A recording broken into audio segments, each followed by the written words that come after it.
Welcome back to the channel. I'm Daniel Thompson. I am a former hit enthusiast. Um, not a, not necessarily anti-hit, but former mostly. Former Super Slow Exercise Guild Master Certified member. Former ACE personal trainer, had my own personal training business, a whole bunch of stuff, a whole bunch of things.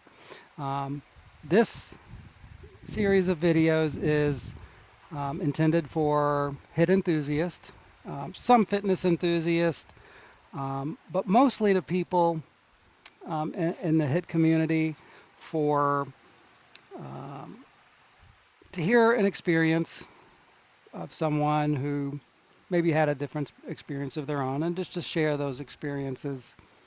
And I hope to hear more. This is a follow-up to my last video, the one I labeled Foundationless.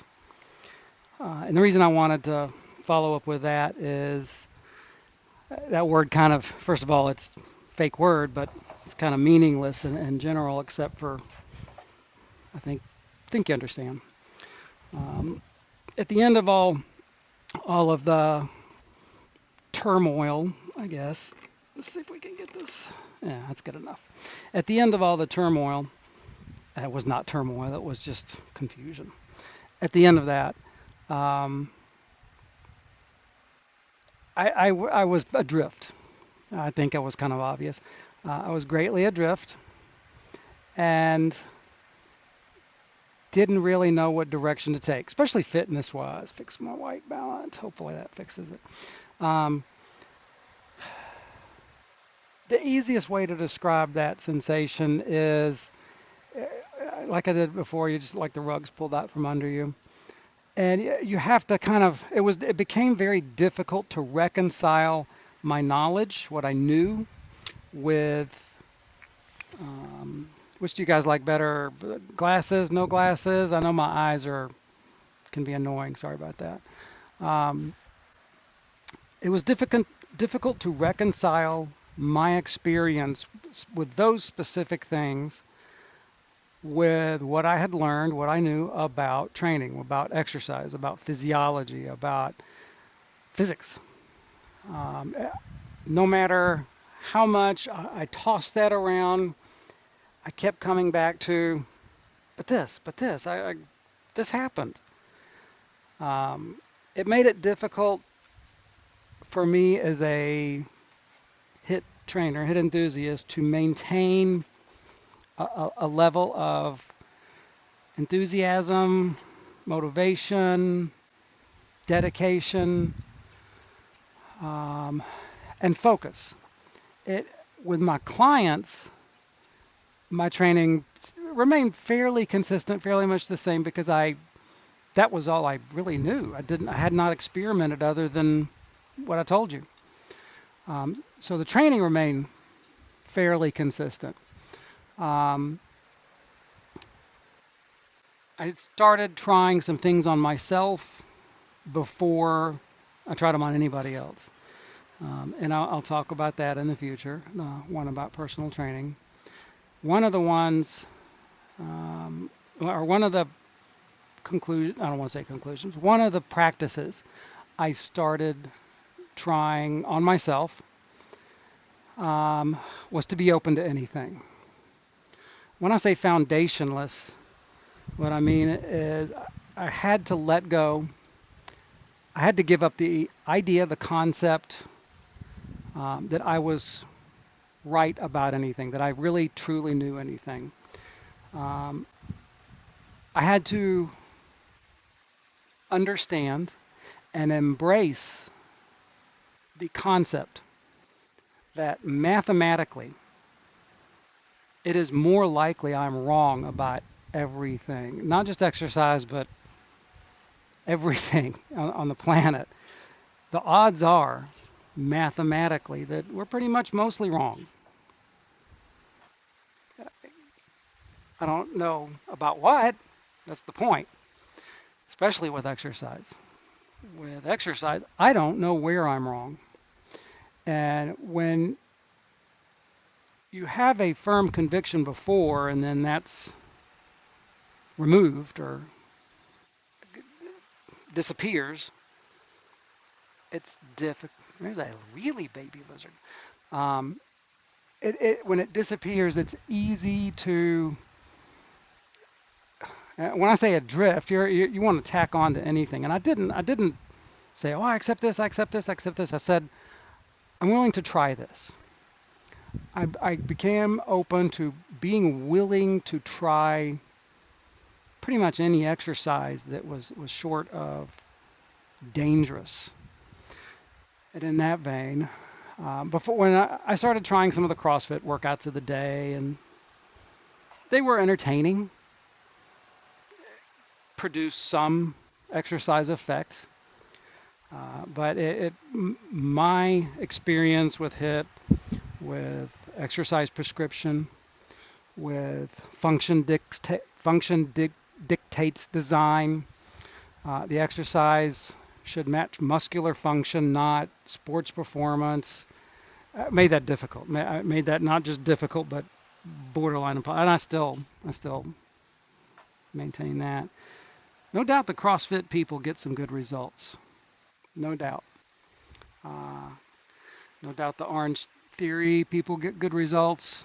No doubt many training methods get good results.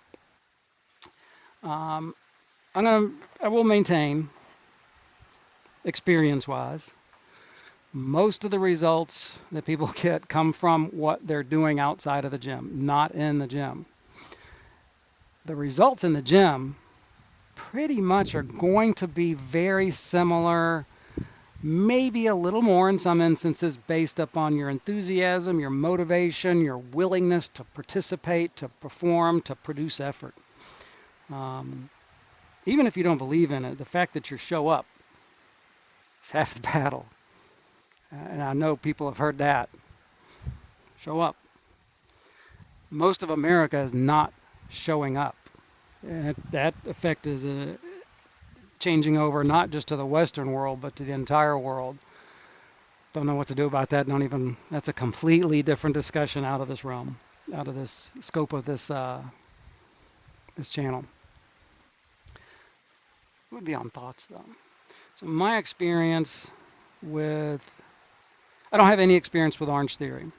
The only thing I've really done, I've watched some videos, tried some of the sequences at home.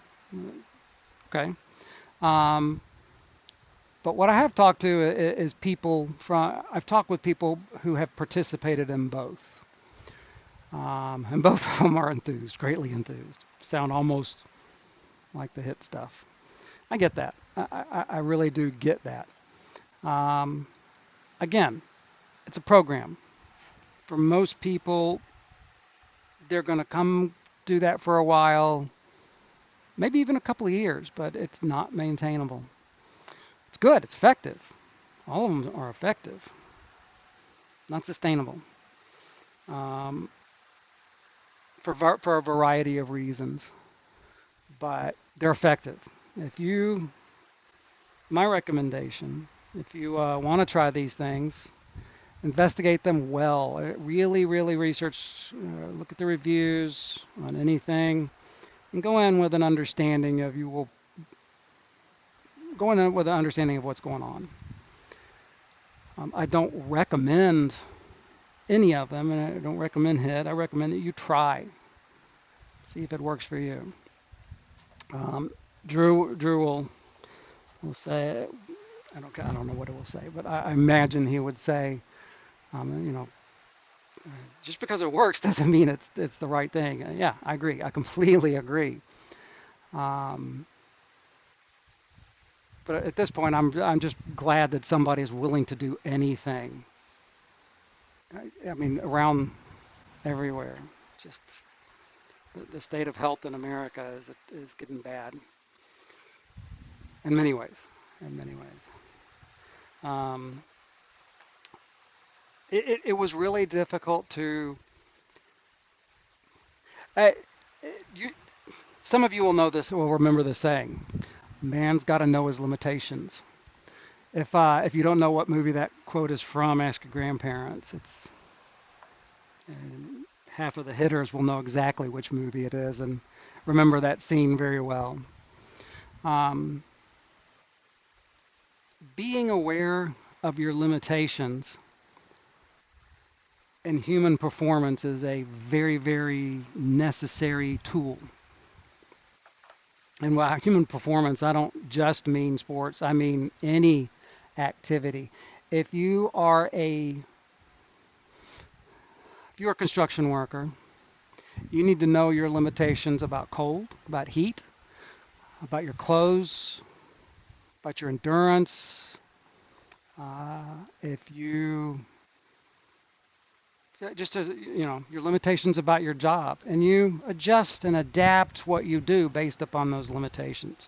Now, I'm not talking about injuries. I'm talking about limitations practically external. There are going to be internal, but there are going to be limitations external.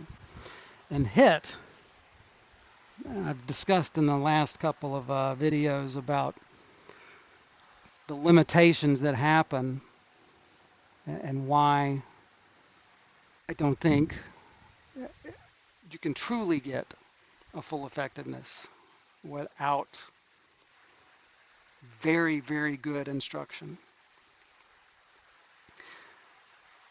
Not sure how much more I got to say about that, but again, I had to be willing to admit I was wrong, or at least embrace that I was wrong about everything, or could be wrong, that I didn't know, that I didn't know what was going on, and look at it that way, and be comfortable with that. That's a really hard thing. I think for most humans, at least Western, I don't know. For most humans, it is a difficult thing to, first of all, admit that you're wrong, to be willing to look at it, to examine it, and then to embrace it. But not only that, but to be able to wrap your head around that you don't know, that you can't know, or you might never know. It's difficult. Foundationless, foundationless approach to any activity, whether it's exercise or language learning. Same difficulty. It's a struggle. I can't say that I have really come to any conclusions about anything. I can tell you in the future what I do. And I can't say it works for me because it achieves the goals I want. It probably won't work for you. My goals are quite different. Size is not one of them anymore. It was uncomfortable. Not anymore. Hope to hear from some of you in my next video. I think it's going to be entertaining. For this video, I do want to do another apology to David Landau. David, I met you. I think the first time I met you, you came to see Ken at Lincoln Fitness Center, and I may have met you before that if you came by Gainesville and Fitness. I probably saw you, but maybe didn't recognize you or didn't know you then. But a couple of times online, I said some things or typed some things that were really rude and nasty. It is what it is. It was just unnecessary, unproductive, not helpful, not nice. David, you have my apology. You and I probably agree on very little, even about exercise. I get that. I understand that. But there was no cause for me to say the things I did. I'm sorry.